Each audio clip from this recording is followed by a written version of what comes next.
Oke guys, kembali lagi di kegiatan belajar bareng D3 KBN 2018 sama Stas Satya. Oke, pada video kali ini kita akan membahas mata kuliah akuntansi pemerintah pusat karena banyak nih teman-teman yang nanya tentang gimana sih pencatatan terkait dengan GUP isi dan GUP nihil. Kita jawab. Oke guys, jadi ini di layar kita sudah saya tampilkan ya terkait dengan jurnal-jurnal transaksi yang menggunakan UP ya. Jadi jurnal transaksi UP itu dibagi menjadi 5 kegiatan. Yang pertama adalah jurnal ketika PPK menerbitkan SPP UP ya. Di sana unit akuntansi akan melakukan pencatatan yaitu namanya pengakuan piutang UP ya. Kemudian ketika SP2D UP itu diterbitkan oleh KPPN, ya maka kan di sana artinya ada uang yang masuk ke bendahara entah itu melalui rekening ataupun kas ya. Biasanya sih rekening ya. Maka di sana ada pencatatan ya, ada penjurnalan yang dilakukan oleh akuntansi yaitu kas yang masuk. Di situ ada pengakuan UP tentunya, ya kan? Nah, kemudian ini 3 kegiatan yang di bawah ini yang biasa teman-teman itu bingung tuh, yaitu jurnal penggunaan UP, kemudian jurnal SPP GUP dan SP2D GUP. Nah, ini yang akan kita bahas ya. Nah, ini dia. Oke, penggunaan UP.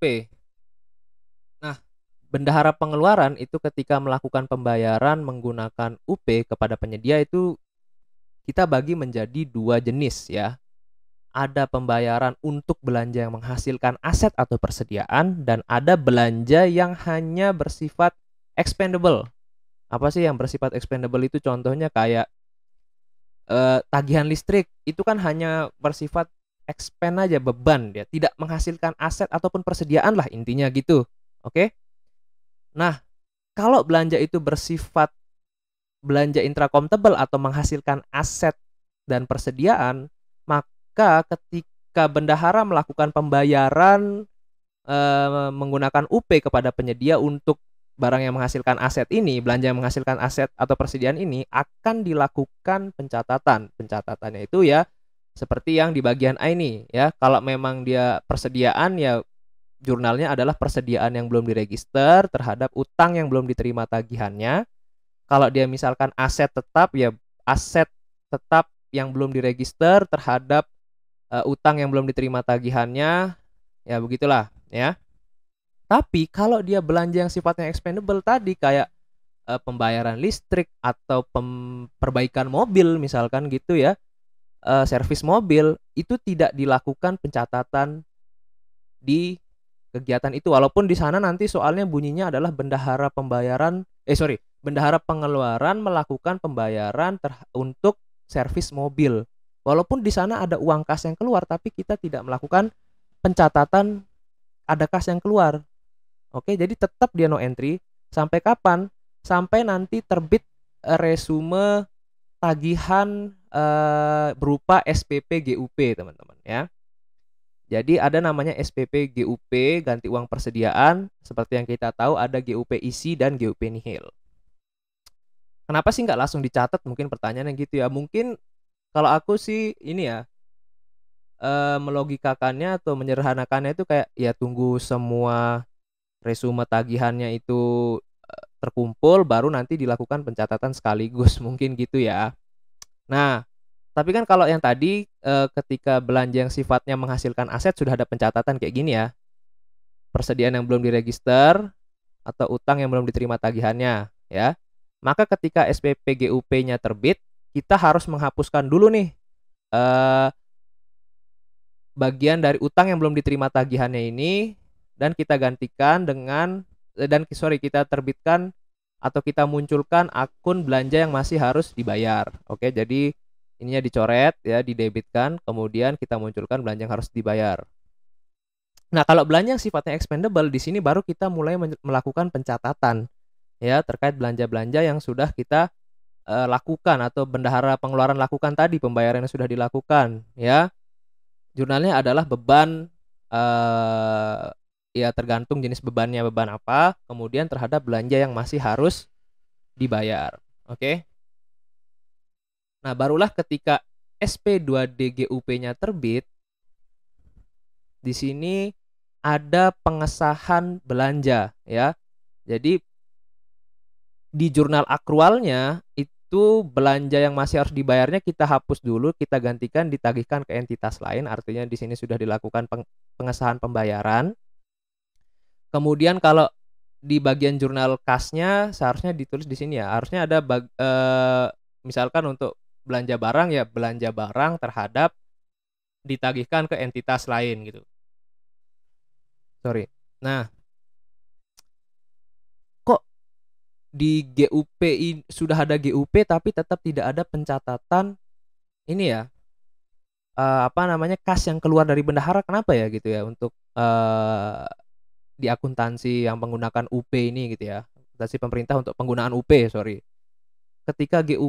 Ketika bendahara melakukan pembayaran itu sampai SP2D GUP pun kenapa tidak ada pencatatan kas yang di bendahara yang keluar gitu, padahal di sana ada uang kas yang berkurang dong harusnya, ya kan, ketika bendahara melakukan pembayaran. Nah gini teman-teman, logikanya adalah memang ada kas yang keluar, ya kan. Tapi ketika GUP isi kan di situ ada uang kas yang masuk kembali yang diberikan oleh KPPN, namanya juga ganti uang persediaan, ya kan. Nah jadi di sana kas itu saling mengeliminasi sama aja gitu loh, ya kan. Misalkan kayak bendahara sudah melakukan belanja sebanyak 20 juta misalkan, minta SPP GUP kan harus sebesar belanja yang sudah dikeluarkan, ya kan. Kemudian yang dikasihnya juga sesuai dengan apa yang sudah dikeluarkan, 20 juta juga yang dikasih. Jadi kan kayak 20 juta keluar, 20 juta masuk. Jadi seperti tidak ada kas yang bertambah atau berkurang gitu kan. Jadi tetap balik lagi ke keadaan awalnya sehingga tidak perlu dilakukan pencatatan ketika pencatatan kas yang keluar ketika SP2D GUP gitu. Berbeda dengan SP2D GUP nihil. Nah, ini dia teman-teman yang sering kita bingungkan ya. Nah, di SP2D GUP nihil itu sebenarnya pencatatan awalnya sama nih ya, kayak SP2D GUP isi. Jadi kita sama-sama mencoret belanja yang masih harus dibayar terhadap ditagihkan ke entitas lain, kemudian jurnal kasnya juga sama, yaitu belanja apa, misalnya belanja barang terhadap ditagihkan ke entitas lain, itu untuk jurnal kasnya. Nah, kalau GUP nihil baru kita mengakui ada uang kas yang keluar dari bendahara. Kita bisa mencatat sekarang ada uang kas yang keluar dari bendahara. Kenapa? Karena di sana tidak ada uang yang diisi lagi ketika GUP nihil gitu. Jadi uang kasnya tidak bisa saling dieliminasi lagi gitu loh, tidak bisa ditambah lagi kan, karena ketika GUP nihil itu tidak ada uang yang masuk lagi. Jadi ketika pengesahan belanja ya udah kita sekarang bisa mengakui ada kas yang keluar doang nih, tanpa ada uang yang masuk. Makanya disinilah bedanya GUP nihil dengan GUP isi. Kalau GUP isi itu dia tidak ada pencatatan kas yang keluar karena digantikan langsung dengan adanya uang yang masuk. Sedangkan kalau GUP nihil kita harus mencatat ada kas yang keluar ya, karena di sana tidak ada kas lagi yang masuk ya, sehingga kita harus mengurangi untuk di laporan neracanya supaya kelihatan ya ada kas yang sudah dipakai gitu dan tidak diisi lagi gitu ya. Artinya udah ada pengurangan kas lah gitu ya. Nah, itu dia terkait dengan perbedaan SP2D GUP isi dan GUP nihil ya. Nah, mungkin di soal biasanya ada tambahan lagi gini di akhir periode, yaitu pada tanggal 31 Desember biasanya ada pengembalian sisa uang persediaan. Nah, pencatatannya hampir sama dengan bagian yang ini teman-teman ya, uang muka dari KPPN terhadap kas di bendahara. Jadi sama persis kayak gini. Kalau misalkan soalnya ada pengembalian dikembalikan sisa uang persediaan yang ada di bendahara, maka jurnal yang digunakan adalah jurnal yang sama seperti ini. Nah, itu dia penjelasan terkait dengan SP2D GUP isi maupun SP2D GUP nihil Semoga bisa membantu. Kalau ada yang masih bingung bisa ditanyakan. Terima kasih.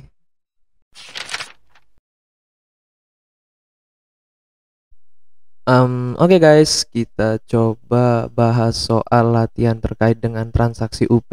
Jadi ini beberapa soal yang sudah saya kumpulkan dari latihan-latihan dosen, cuma ini khusus untuk UP-nya aja. Oke, langsung aja kita mulai. Ini nomor 1 itu pada tanggal 7 Januari 2019 diterima SPP, SPM, SP2 di UP senilai 40 juta. Ya, berarti di sini kita bisa mengurutkan ya dari awal terbitnya SPP atau validasi SPP sampai dengan pencatatan untuk SP2D-nya supaya kita sama-sama paham lah ya. Nah, pertama yang harus kita lakukan adalah mencatat SPP-nya dulu supaya urut ya. Ini tadi sesuai yang ada di PPT yang sudah kita bahas bersama. Ini dia pencatatannya adalah piutang dari UP yang akan diterima terhadap pengeluaran transito UP yang masih harus dibayar ya. Senilai 40 juta. Kemudian ketika terbit SP2D-nya, maka yang harus kita lakukan adalah menghilangkan dua akun ini. Berarti kalau dia piutangnya awalnya di debit, kita taruh sekarang di kredit ya.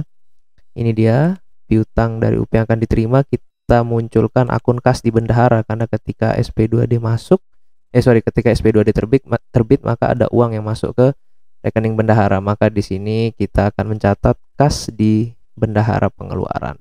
Kemudian untuk pengeluaran transito yang masih harus dibayar, kita akan ganti akunnya menjadi uang muka KPPN. Maka di sini yang awalnya di kredit kita taruh di debit, kemudian kita munculkan di akun kredit uang muka dari KPPN senilai 40 juta. Ya, jadi sekarang sisa akunnya adalah kas di bendahara pengeluaran terhadap uang muka KPPN. Nah, di PMK 212 itu ada juga pencatatan jurnal kas di saat SP2D itu terbit, SP2D UP terbit. Cuma di beberapa dosen itu tidak melakukan pencatatan ini, jadi teman-teman ikutin aja dosennya gimana aturannya, karena ya kita mengikuti kembali ya dosen masing-masing gimana aturan yang beliau pakai gitu. Ini jadi opsional aja sih gitu. Nah, berikutnya tanggal 14 Januari 2019 bendahara pengeluaran membeli ATK 22 juta. Nah, sesuai dengan penjelasan tadi, penggunaan UP dari bendahara pengeluaran ini untuk apa? Apakah dia untuk belanja expendable atau belanja yang sifatnya menghasilkan barang persediaan atau aset? Kalau kita lihat di sini dia membeli ATK ya. Di sini mungkin maksudnya adalah ATK untuk persediaan ya, kita tambah aja ATK untuk persediaan ya. Senilai 22 juta. Dipungut atau dipotong dan disetor PPN PPh 22 pada hari itu juga. Nah, jadi kalau dia sifatnya belanja intracomptable atau barang yang belanja yang menghasilkan persediaan, maka kita akan melakukan pencatatan di sini. Ada pencatatan ya, bukan no entry.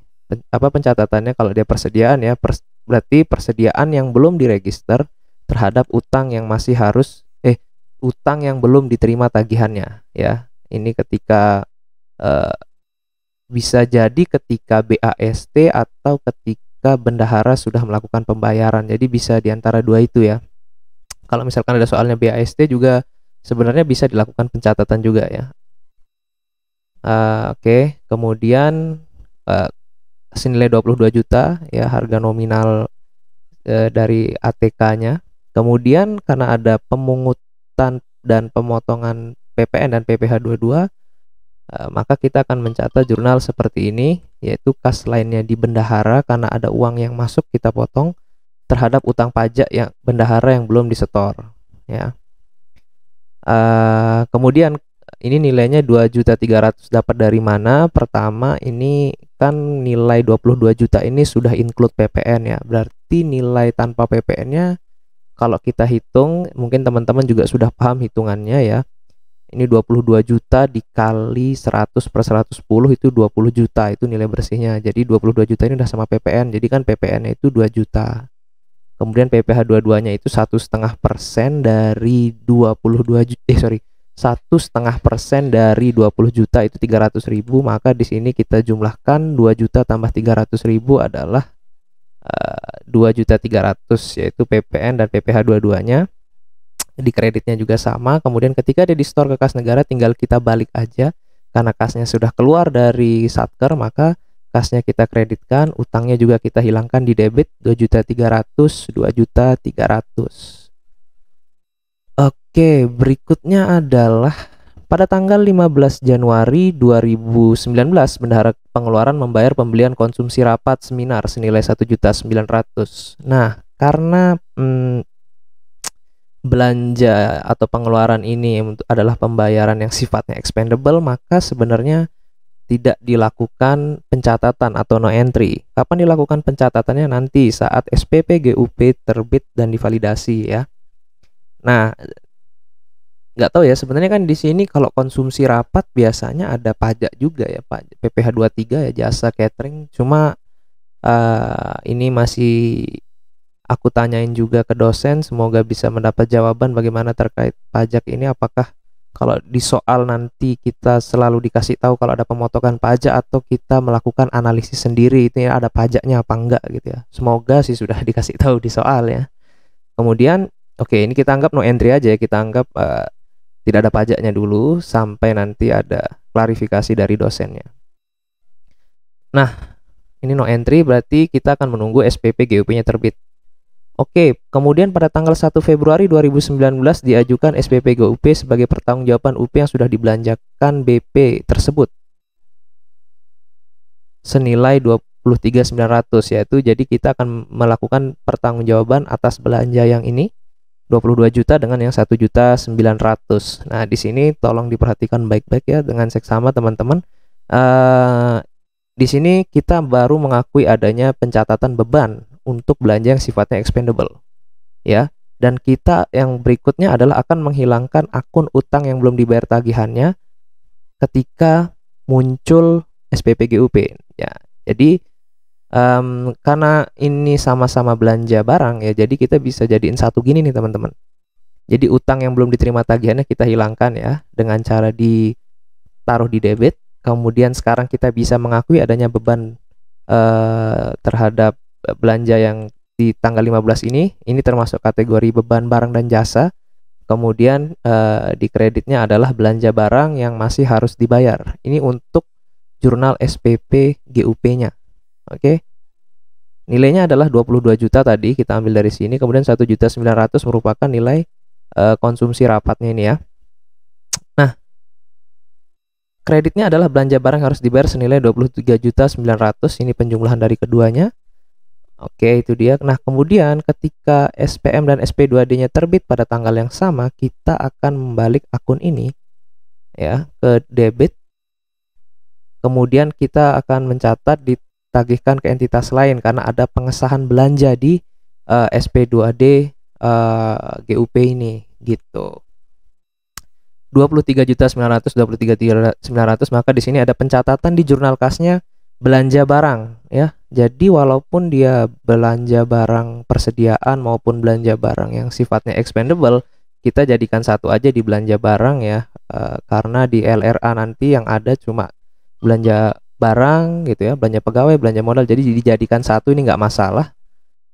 Belanja barang terhadap ditagihkan ke entitas lain senilai 23.900.000 dan 23.900.000. Nah, ini dia tadi mungkin banyak yang bertanya di sini ya, kenapa nggak ada pencatatan uang yang keluar ketika belanja? Ini kan dari tadi bendahara pengeluaran mengeluarkan uang 22 juta, bendahara pengeluaran mengeluarkan uang 1.900.000, itu kok nggak ada pencatatan pengeluaran ya sampai di bagian pertanggungjawaban gitu ya. Ya itu tadi alasannya adalah karena sudah ada uang yang masuk kembali gitu loh ketika ketika GUP isi ini terbit gitu. Jadi kan syaratnya adalah pencatatan itu adalah dilakukan ketika sudah adanya pertanggungjawaban ya kan, yaitu SPP GUP sampai dengan SP2D. Nah, tapi untuk yang GUP isi itu tidak dilakukan pencatatan kas yang keluar. Jadi uang muka KPPN terhadap kas itu tidak dicatat karena adanya pengisian kembali gitu. Jadi kayak ya udah kasnya kalau dicatat keluar kan nanti juga nerima kas lagi balik gitu. Ya udah, jadi mungkin di PMK ini diatur supaya tidak berbelit-belit mungkin ya. Jadi tidak perlu dicatat pengeluaran ketika SP2D. Sorry, bukan tidak dicatat pengeluaran, tidak dicatat kas yang keluar pada SP2D GUP isi karena nantinya akan diisi kembali gitu loh. Oke, semoga paham. Kita lanjut. Pada tanggal 4 Februari 2019 diterima ADK dari SIMAK BMN atau registrasi pembelian ATK. Nah, ini registrasi ya, yaitu persediaan ya, tadi persediaan yang belum diregistrasi di register ini kita hilangkan sekarang karena sudah diregister menjadi persediaan terhadap persediaan yang belum diregister. Jadi tinggal dibalik aja, nominalnya sama 22 juta, 22 juta.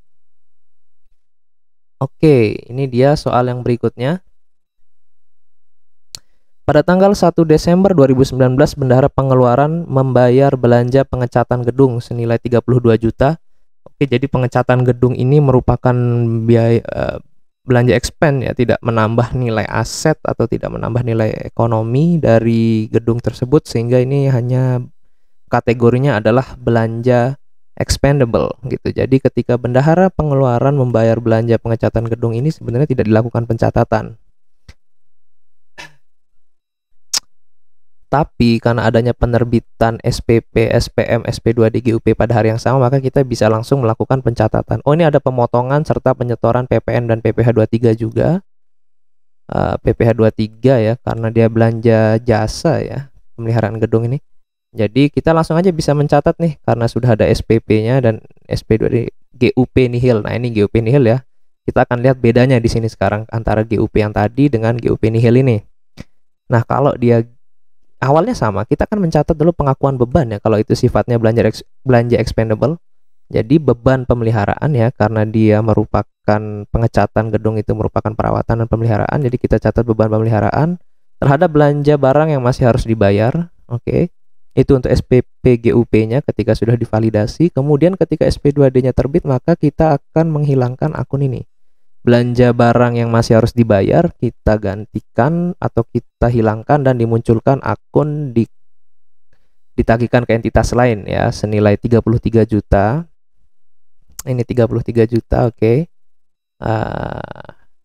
Kemudian ini juga nilainya sama, dan ketika SP2D GUP terbit maka akan disahkan belanja barang untuk pemeliharaan ini. Jadi masuk di jurnal kas adalah belanja barang terhadap ditagihkan ke entitas lain senilai 33 juta, 33 juta gitu. Nah, ini dia teman-teman, bedanya adalah kalau tadi kan SP2D GUP isi itu ada pengisian kembali, ya kan? Makanya tadi dia tidak perlu dicatat ada kas di bendahara yang dikeluarkan karena sama aja, karena uang yang keluar tadi itu sudah diganti dengan uang pengisian kembali yang dengan nominal yang sama, sehingga tidak perlu dilakukan pencatatan. Tapi di SP2DGU nihil itu tidak ada pengisian kembali di kas bendahara, sehingga sekarang baru kita bisa mencatat ada kas yang keluar karena kita pakai uang itu. Iya kan? Bendahara menggunakan uang itu sebesar 33 juta. Maka kasnya bendahara sekarang berkurang 33 juta. Maka di sini kita akan melakukan pencatatan, yakni kasnya dikredit karena keluar ya kan, 33 juta. Terus debitnya apa? Ya uang muka dari KPPN, karena uang muka dari KPPN ini merupakan bagian di neraca yang lebih tepatnya bagian kewajiban ya, karena dia harus dibelanjakan ya, maka dia kewajiban. Maka sekarang kewajibannya sudah dilakukan untuk membeli, untuk dibelanjakan, maka di sini uang muka KPPN-nya berkurang atau kewajibannya kita hilangkan sebesar 33 juta. Jadi akunnya adalah uang muka dari KPPN terhadap kas di bendahara pengeluaran 33 juta, 33 juta.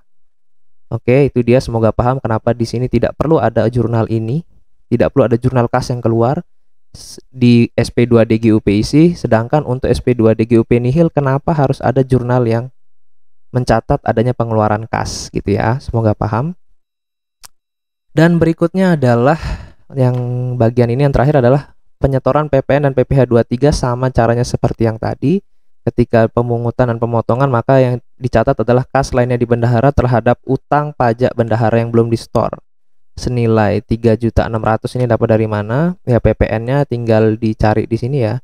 Ini kan nilai nilai netonya atau tanpa PPN adalah 30 juta dengan rumus yang kita sudah ketahui bersama. Jadi 33 juta dikali 100 per 110 dapat 30 juta. 30 juta dikali 100% adalah 3 juta. Kemudian PPh 23-nya adalah 2% dari 30 juta. Nilai bersihnya ini ya, 30 juta. Yaitu 600.000, maka di sini didapatkan adalah 3.600.000 total pajak yang dipungut dan dipotong. Kemudian ketika penyetoran ke kas negara, maka tinggal dibalik aja akun yang ini ya. Kasnya keluar, utangnya hilang. Oke. Nah, yang terakhir adalah pada tanggal 31 Desember dilakukan penyetoran sisa UP, bendahara pengeluaran. Tadi kan kita punya UP yang dikasih sama KPPN adalah 40 juta ya maksimal. Kemudian ketika kita melakukan belanja 23.900.000 itu sudah keluar ya kan, tapi diisi lagi senilai 23.900, maka full lagi 40 juta ya kan. Ini belanja yang tadi 23.900 menggunakan UP, tapi karena udah diisi lagi, maka dia full lagi 40 juta nih ya kan. Kemudian yang kedua pakai belanja lagi 33 juta. Tapi di sini tidak dilakukan pengisian lagi ya. Jadi sisa UP-nya adalah setelah dibelanjakan untuk pemeliharaan ini yaitu 40 juta dikurangi 33 juta. Jadi sebesar 7 juta. Nah, berarti harus ada pengembalian atau akan dilakukan pengembalian oleh bendahara pengeluaran sisa UP-nya senilai 7 juta. Jurnalnya seperti apa? Jurnalnya sama seperti dengan tadi ketika ada pengurangan kas di bendahara ya. Sama.